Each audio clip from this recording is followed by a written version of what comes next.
ഇത് വെച്ചാൽ എൻ്റെ നൊസ്റ്റ് ഫോണും കൂടെയാണ്. എന്നുവെച്ചാൽ പണ്ടത്തെ ഫസ്റ്റ് വാങ്ങിയ ഫോണല്ല, അതിൻ്റെ ഓർമ്മക്ക് പടുത്ത് വാങ്ങിയ ഫോണാണിത്. എത്ര വേണേലും നിന്നോളും. ഈ ഫോണിൻ്റെ ഒരു മൈക്രോ SD വാങ്ങണം, മൈക്രോ കേബിൾ വാങ്ങണം. അതിന് വേണ്ടിയിട്ട് 10 വാങ്ങും.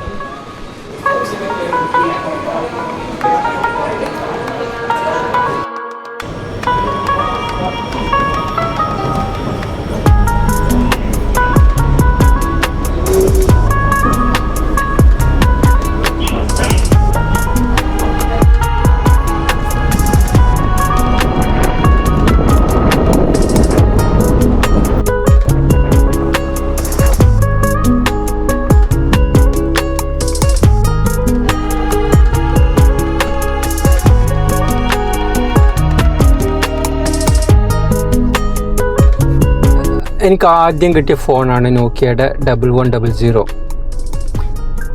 ഫസ്റ്റ് പണ്ട് പൈസ വെച്ചിട്ട് വാങ്ങിത്തരുന്ന ഒരു ഫോണാണ്. പിന്നെ ഒരുപാട് വർഷങ്ങൾക്ക് ശേഷം ഇവിടെ ഖത്തറിൽ വന്ന് ഇപ്പോൾ 2-3 വർഷം മുമ്പാണ് ഈ ഒരു ഫോൺ വാങ്ങിയത്. ഇപ്പോൾ ഇതിൻ്റെ ഒരു കേബിള് പോയി, കയ്യിലുണ്ടായിരുന്നു, പക്ഷേ അതൊരു മൈക്രോ SD കേബിളാണ്. അപ്പോൾ അത് വാങ്ങാൻ വേണ്ടിയിട്ട് പോയതാണ്. അപ്പോൾ ഹൈ ബ്രാൻഡിൻ്റെ ഒരു കേബിളാണിത്, മൈക്രോ SD. സാധാ C കേബിൾ ഇതിന് വർക്കാവില്ല. ഇത് വെച്ചാൽ എൻ്റെ നൊസ്റ്റ് ഫോണും കൂടെയാണ്. എന്നുവെച്ചാൽ പണ്ടത്തെ ഫസ്റ്റ് വാങ്ങിയ ഫോണല്ല, അതിൻ്റെ ഓർമ്മക്ക് പടുത്ത് വാങ്ങിയ ഫോണാണിത്. എത്ര വേണേലും നിന്നോളും, 3-4 ദിവസം വേണേലും ഇതിൻ്റെ ബാറ്ററി നിന്നോളും. വാട്സപ്പോ ഇങ്ങനെയുള്ള കാര്യങ്ങളൊന്നും ഉപയോഗിക്കാൻ പറ്റില്ല, പക്ഷെ ബാക്കിയുള്ള കാര്യത്തിനെല്ലാം ഫോണ് വിളി, ചെറിയ ഉപയോഗം ഇതിനെല്ലാം പറ്റും. അപ്പോൾ ഇതിൻ്റെ കേബിൾ വാങ്ങി. അതിന് വേണ്ടിയിട്ട് നമ്മൾ തൊട്ടടുത്ത് ഓഫീസിൻ്റെ ഏകദേശം അടുത്ത് 2 കിലോമീറ്റർ ദൂരെയുള്ള വത്തൻ സെൻറ്ററിൽ പോയതായിരുന്നു. അവിടെ ഒരുപാട് മൊബൈൽ ഷോപ്പ് ഉണ്ട്. ഇതേപോലെ തന്നെ മൊബൈലിൻ്റെ എല്ലാ ആക്സസറീസും ഹോൾസെയിലായിട്ട് റീറ്റെയിലായിട്ടും ഒക്കെ വിൽക്കുന്ന ഒരു ബിൽഡിങ്ങാണ്. ബിൽഡിങ്ങിൻ്റെ ഉള്ള ഒരുപാട് ഷോപ്പുണ്ട്. ഞാൻ ഖത്തറിൽ വന്നിട്ടേ 1-2 കമ്പനിയിൽ വർക്ക് ചെയ്തതിന് ശേഷം കുറേ കാലം ഇങ്ങനെ ജോലി അന്വേഷിച്ച് നടന്നിരുന്നു. ജോലിയൊന്നും ഇല്ലാണ്ടായപ്പോൾ, അപ്പോൾ ഒരു 3-4 മാസം ജോലി ഇല്ലാണ്ടായപ്പോൾ ഞാൻ തൽക്കാലം കയറിയൊരു ഷോപ്പായിരുന്നു അതിൻ്റെ ഉള്ളിലുണ്ടായിരുന്നത്. പരിപാടി പറഞ്ഞാൽ ഇതേപോലെ ഈ ഐ ബ്രാൻഡിൻ്റെ പ്രോഡക്റ്റ് മാർക്കറ്റ് ചെയ്യുക എന്നുള്ളതായിരുന്നു. ഇവിടെ കുറച്ച് കാലം, ഒരു 2-3 മാസം മാത്രം. അങ്ങനെ അവിടെയാണ് പോയത്. അവിടെ നിന്നാണ് ഈ സാധനം വാങ്ങിയത്. ഇത് കാണിച്ചാൽ ഇതന്നെ വാങ്ങാൻ കാരണം ഇത് നല്ലൊരു ബ്രാൻഡഡ് സാധനമാണ്. നല്ലൊരു ബ്രാൻഡഡ് മീൻസ് അങ്ങനെ ഇതല്ല, ഒരു സാധാരണ ഒരു പൈസക്ക് കിട്ടുന്ന ഒരു സാധനം, അത്യാവശ്യം ക്വാളിറ്റി ഉള്ള ഒരു സാധനമാണിത്.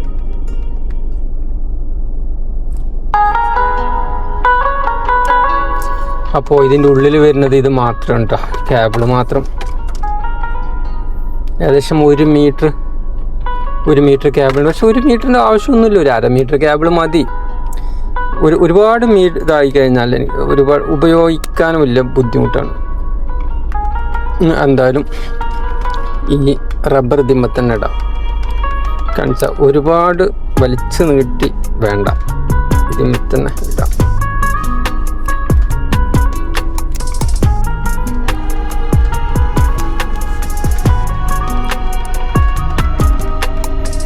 ഫോൺ ഇവിടെ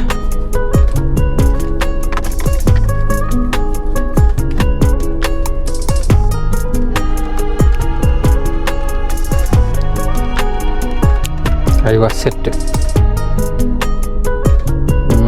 ഇതൊക്കെ എന്താണ്, ഒരു സ്ക്രാച്ച് ആയതാണോ കുഴപ്പമില്ല, കാര്യം നടക്കും. അപ്പോൾ ഇതിൻ്റെ വില 10 റിയാലായിരുന്നേ. അവൻ കൂടിയ പൈസക്കാണ് വിൽക്കൽ. നമ്മൾ മുമ്പേ അവിടെ ഉണ്ടായതുകൊണ്ട് പരിചയമുള്ളതുകൊണ്ട് 10 റിയാലിന് തന്നതാ. 10 റിയാലെന്ന് പറയുമ്പോൾ ഏകദേശം 250 റുപ്യയായി. 10 റിയാലിൻ്റെ മുതലാണത്. നല്ല സോഫ്റ്റ് ആയിട്ടുള്ള സാധനം കേട്ടോ, നൈലോണല്ല, ഇതേപോലുള്ള സാധനമല്ല. ഈ കാണുന്നുണ്ടല്ലോ, ഇതേപോലുള്ള അല്ല, നല്ല സോഫ്റ്റ് സാധനം.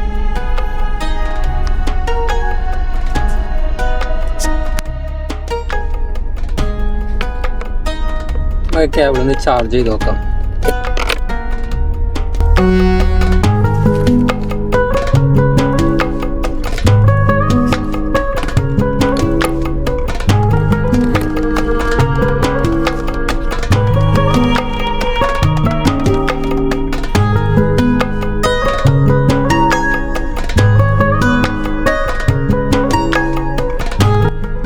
കുറച്ച് ടൈം എടുക്കും തോന്നുന്നു.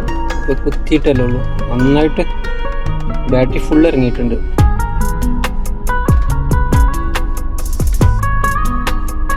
കുറച്ച് ടൈം എടുക്കും ഇങ്ങനെ വെക്കാൻ കുറച്ച്.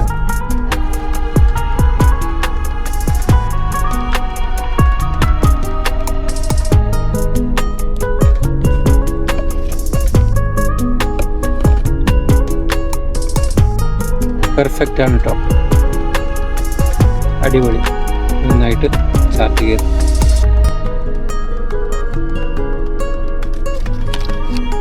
അങ്ങനെ ഇതും വേസ്റ്റും കവറെല്ലാം എൻ്റെ കച്ചറ ബോക്സിൽ കിട്ടും. ഞാൻ രാവിലെ ഈ മൊബൈലിൻ്റെ കേബിളെല്ലാം വാങ്ങി കണക്ട് ചെയ്ത് റീചാർജ് ചെയ്ത് ഫുള്ളായപ്പോഴാണ് ഒരു കാര്യം ശ്രദ്ധിച്ചത്. സിമ്മ് വർക്കാവണില്ല. അപ്പോൾ ഒരു 6 മാസം മുമ്പാണ് ഇത് റീചാർജ് ചെയ്തത്. പിന്നെ അതിൻ്റെ ശേഷം ഒന്നും നോക്കിയിട്ടില്ല. കാരണം ഞാൻ ഈ സിം ഉപയോഗിക്കുന്നത് OTP നമ്പർ കിട്ടാൻ വേണ്ടി മാത്രമാണ്. ഇത് ഇവിടുത്തെ ഖത്തറിൽ 2 പ്രൊവൈഡറാണുള്ളത്. ഒന്ന് ഉരീദു, അതേപോലെ തന്നെ ഒന്ന് വോഡോഫോൺ. ഇത് ഉരീദു ആണ്. അങ്ങനെയാണ് ഞാൻ ഉരീദുവിൻ്റെ ഔട്ട്ലെറ്റിൽ പോയി നോക്കുമ്പോൾ ഈ സാധനം സസ്പെൻഡ് ചെയ്തിട്ടുണ്ട്, സിം പഴയത്. അതുകൊണ്ടാണ് മെസ്സേജ് ഒന്നും കിട്ടുന്നില്ല, OTP കിട്ടുന്നില്ല. കാരണം എനിക്കൊരു OTP കിട്ടേണ്ട ഒരു ആവശ്യം ഉണ്ടായിരുന്നു. അങ്ങനെയാണ് ഞാൻ നോക്കിയത്. അങ്ങനെ അവർ വേറൊരു സിമ്മ് തന്നു. ഇനി ആ സിം ഉണ്ടല്ലോ, ഇപ്പോൾ ഒരു വേറെ സിമ്മ് തന്നിട്ടുണ്ട്. അപ്പോൾ ഇനി മൊബൈലോട്ട് ഈ സാധനം ഇടണം. തന്ന സിമ്മാണ് ഈ കയ്യിലിരിക്കുന്നത്.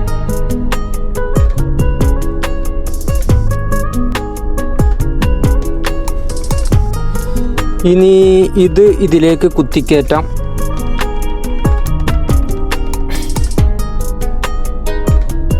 ഇതിലേക്ക് കുത്തിക്കയറ്റാം. കഴിഞ്ഞ പ്രാവശ്യം നാട്ടിൽ പോകുമ്പോഴാണ് ഇത് റീചാർജ് ചെയ്തത്. അതിന് ശേഷം കഴിഞ്ഞ സെപ്റ്റംബറിലാണ് നാട്ടിൽ പോയത്. അതിന് ശേഷം പിന്നെ ഈ സാധനം ഞാൻ റീചാർജ് ചെയ്തിട്ടില്ല, തൊട്ട് നോക്കിയിട്ടില്ല. കാരണം വെച്ചാൽ അതിൻ്റെ ആവശ്യം ഉണ്ടായിരുന്നില്ല. ഇപ്പോഴാണ് എനിക്ക് OTP കിട്ടേണ്ട ഒരു ആവശ്യം വന്നത്. ഇപ്പോഴാണ് നോക്കണത്. അങ്ങനെ സിമ്മ് കുത്തി കയറ്റി. ഇനി ബാറ്ററി ഇടാം. എന്തല്ല 3 വർഷമായി ഫോണ്. കാര്യമായിട്ട് പ്രശ്നമൊന്നുമില്ല, പൊള്ളിച്ചിട്ടില്ല. ഇത് പൊള്ളിക്കും കേട്ടോ. ബാറ്ററിക്ക് എന്തെങ്കിലും കംപ്ലൈൻറ്റ് ഉണ്ടെങ്കിൽ ഇത് തടിച്ച് വീർക്കും. അതാ പൊള്ളിക്കാന്ന് പറഞ്ഞു. ബാറ്ററി ഇട്ടു. ഇത് ഏതാ മെയ്ഡ് നോക്കട്ടെ. മെയ്ഡ് ഇൻ ചൈനയാണോ? കാണിച്ചാൽ മുമ്പേ ഫസ്റ്റ് നോക്കി ഇറക്കിയിരുന്നത് ഫിൻലാൻഡ് ആയിരുന്നു. ഫിൻലാൻഡ് ആയിരുന്നു മെയ്ഡ്. ഇത് വിയറ്റ്നാം ആണ് കേട്ടോ. Made in Vietnam. ഈ സാധനം ഇപ്പോൾ മാർക്കറ്റിൽ ലഭ്യമാണോ എന്നറിയില്ല. ബാറ്ററി ഇട്ടു. മാത്രമല്ല, ചിലപ്പോൾ ഇനി ഇതിൻ്റെ ബാറ്ററി പോയി കഴിഞ്ഞാൽ ബാറ്ററി കിട്ടുമെന്നും അറിയില്ല. ബാറ്ററി ഇട്ടു. ഇവിടെ ഇതിൻ്റെ ബാക്ക് കവർ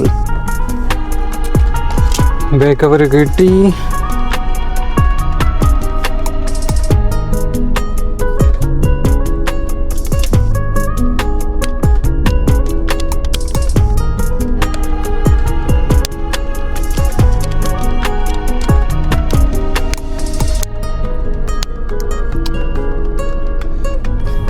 എൻ്റെ മറ്റൊരു ഫോണുണ്ട്, അതിൽ 2 സിമ്മ് എടുക്കുന്നുണ്ട്.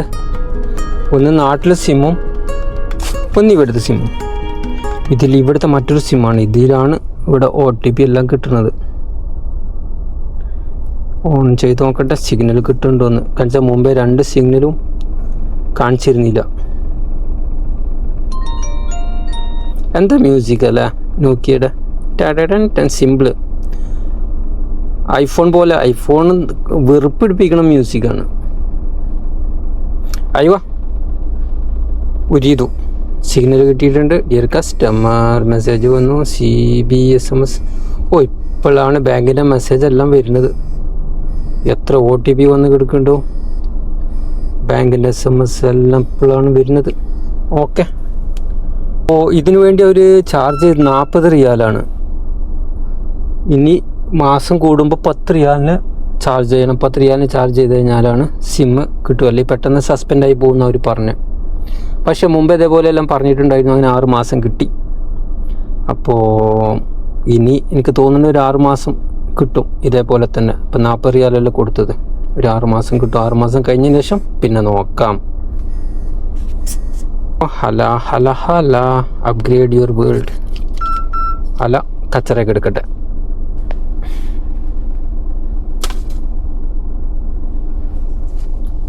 ഇത് ഇനി വേണ്ട, കച്ചറയൊക്കെ എടുക്കട്ടെ. ഇതെന്താണ്? മൈക്രോ, അതും പോട്ടെ.